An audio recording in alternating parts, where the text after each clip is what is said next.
Hello guys, welcome back to my channel commerce in one hand. तो आज के इस वीडियो में हम लोग न्यू चैप्टर स्टार्ट करने वाले हैं जो कि है डिमांड, जो कि माइक्रो इकोनॉमिक्स का बहुत ही इंपॉर्टेंट चैप्टर है। इसके प्रीवियस वीडियोस में हमने chapter 1 introduction and chapter 2 consumer equilibrium पढ़ा दिया है।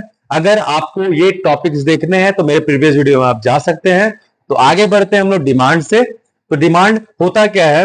जब किसी एक सर्टेन पीरियड में, ठीक है, सर्टेन पीरियड में मतलब किसी टाइम इंटरवल में अगर कोई कंज्यूमर एक क्वांटिटी, इट मीन समझ लो कोई क्वांटिटी 10 यूनिट्स, 20 यूनिट्स, 100 यूनिट्स जो भी है, किसी सर्टेन प्राइस पे, से इन रुपीज, 20 रुपीज, 30 रुपीज, कोई भी एक प्राइस पे, ओके, अपने विलिंगनेस के साथ जब वो सेलर से कुछ चीज डिमांड करता है, कुछ चीज मांगता है, उसको बोला जाता है डिमांड। डिमांड तभी फुलफिल होगा जब ये चारों चीजें आपके पास मौजूद रहेंगी at particular point of time. तो यहां पे क्या है, पहले क्वांटिटी चाहिए। अगर 2 आइसक्रीम आप खा रहे हो, 2 आइसक्रीम कितने के रेट से? 20 रुपीज के रेट से, 20 रुपीज के रेट से, तो आपके पास विलीनेस भी होनी चाहिए, ठीक है, तभी वो डिमांड कहलाएगा। तो ये था डिमांड। नेक्स्ट क्या पढ़ते हैं हम लोग? Factor affecting demand. क्या पढ़ेंगे हम लोग? Factor affecting demand. कौन कौन सा फैक्टर इसको अफेक्ट करते हैं? तो पहला क्या हो गया, अगर इसका फैक्टर्स जानेंगे हम लोग कि फैक्टर्स क्या क्या होते हैं, तो पहला हो गया price of the given commodity. Price of given commodity, it means जिस कमोडिटी पे आप डील कर रहे हो उसी का प्राइस जब बढ़ जाएगा, उसका प्राइस जब बढ़ जाएगा तो उसका जो डिमांड है वो क्या होगा? फॉल करेगा। मतलब जब प्राइस उसका बढ़ जाएगा तो डिमांड घट जाएगा, और जब प्राइस घट जाएगा तो डिमांड ऑटोमेटिकली आपका बढ़ जाएगा। ये तो मार्केट का रूल है ना, इसी को बोलते हैं लॉ ऑफ डिमांड। यही आपके कमोडिटी पे वर्क करेगा, जिसके वजह से उसमें चेंजेस दिखेंगे। नेक्स्ट क्या है आपका? Price of related goods. क्या है? Price of related goods. ये क्या होता है? अब क्या है रिलेटेड गुड्स? तो इसमें दो तरह के गुड्स आते हैं। एक आपका आता है सब्स्टिट्यूट गुड्स, दूसरा आता है आपका कॉम्प्लीमेंट्री गुड्स। कॉम्प्लीमेंट्री गुड्स मतलब दो तरह के गुड्स होते हैं। एक होता है आपका सब्स्टिट्यूट गुड्स, दूसरा होता है कॉम्प्लीमेंट्री गुड्स। तो क्या होते हैं सब्स्टिट्यूट गुड्स? सब्स्टिट्यूट गुड्स वो गुड्स होते हैं, मतलब जब आप एक के बदले दूसरे को यूज कर सकते हो। For example T and coffee. क्या होता है? टी इधर कॉफी, मतलब अगर टी नहीं मिल रहा है तो कॉफी से काम चल जाएगा, वहां पे चल जाएगा। तो टी का जब प्राइस इंक्रीज करेगा, टी का जब प्राइस इंक्रीज करेगा या फिर डिक्रीज करेगा, उसके वजह से कॉफी की डिमांड में इंक्रीज या डिक्रीज पाया जाएगा, मिलेगा आपको। इसी को बोलते हैं सब्स्टिट्यूशन इफेक्ट या फिर आपका रिलेटेड गुड्स का इफेक्ट। इसमें क्या होगा, जब टी का प्राइस बढ़ेगा तो आपका कॉफी का डिमांड बढ़ जाएगा, अगर टी का प्राइस घटेगा तो कॉफी का डिमांड घट जाएगा। यही होता है आपका सब्स्टिट्यूट गुड्स का इफेक्ट। नेक्स्ट क्या आपका? Complementary goods. कॉम्प्लीमेंट्री गुड्स क्या होते हैं? जो आपको साथ में यूज होते हैं, just like bread and butter. क्या होता है?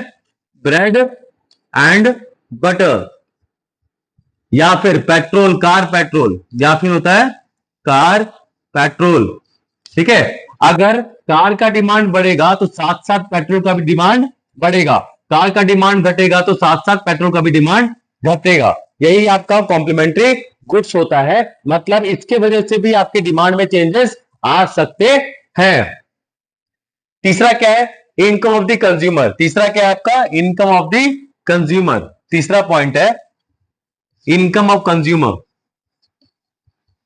मतलब कंज्यूमर का इनकम की वजह से भी डिमांड में चेंज आता है। तो जनरली इनकम की वजह से कंज्यूमर के गुड्स को दो गुड्स में बांट दिया गया है। एक पहला है आपका नॉर्मल गुड्स, दूसरा आपका इंफीरियर गुड्स।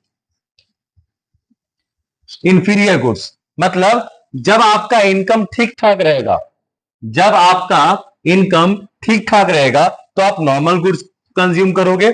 अगर आपका इनकम जब घट जाएगा तो आप इंफीरियर गुड्स कंज्यूम करोगे। कहने का मतलब नॉर्मल गुड जो डेली कोर्स ऑफ बिजनेस में हम लोग कंज्यूम कर रहे होते हैं, इंफीरियर गुड्स वो गुड्स होता है कि जब इनकम घट जाता है, घर में पैसे कम आने लगते हैं, तो हम लोग थोड़ा अपना क्वालिटी को डिक्रीज कर लेते हैं, उसी को कहते हैं हम लोग इंफीरियर गुड्स। तो अब क्या है, इनकम का इफेक्ट कैसे हो रहा है गुड्स के ऊपर? अगर इनकम बढ़ता है तो नॉर्मल गुड्स का कंजप्शन बढ़ता है। ओके, इनकम जब बढ़ेगा तो इसका जो यूज है, इसका डिमांड है वो घटेगा।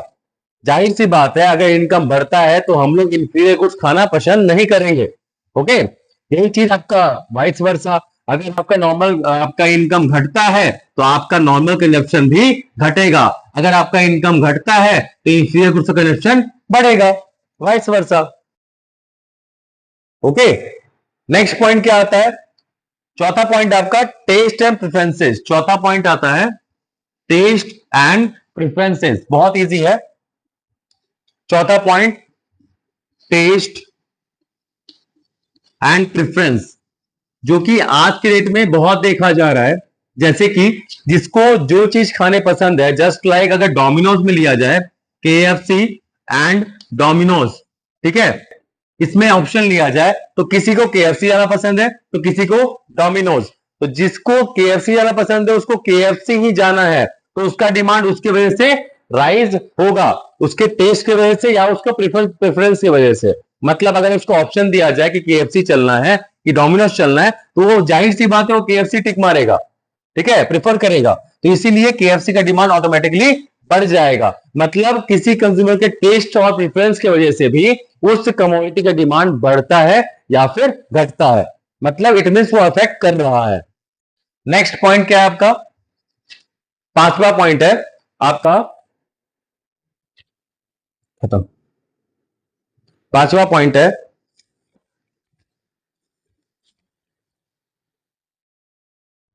Expectation of change in price in future. Expectation of change in price in future, बहुत इजी। इसमें क्या है, अगर फ्यूचर में आपको पता है कि पेट्रोल का दाम बढ़ने वाला है या कोई कमोडिटी का दाम बढ़ने वाला है, तो जाहिर सी बात है उसका डिमांड अभी इंपैक्ट करेगा।